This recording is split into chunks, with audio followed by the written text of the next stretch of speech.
Hello good morning. म चाहिँ अहिले तराईतिर छु होइन, धेरै समयपछि पाहाडबाट चाहिँ म तराई झरेको हो। अनि अहिले चाहिँ यसो खेततिर नगएको पनि धेरै भयो क्या।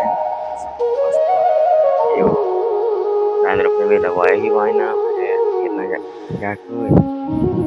अनि कस्तो रहेछ भनेपछि खेत चाहिँ बाँझै रहेछ क्या, बाँझै रहेछ।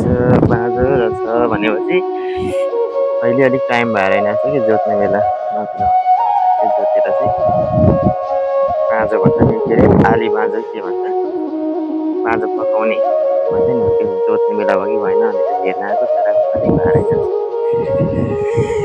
अब ट्याक्कै हेरिसकियो, खेत पनि यस्तो बाँझो रहेछ। अब फर्किने,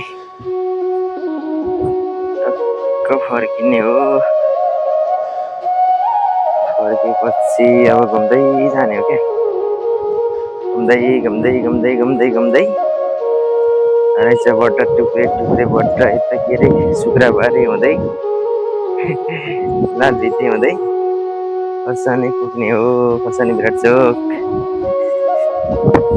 यति नै मेरो भिडियो चाहिँ।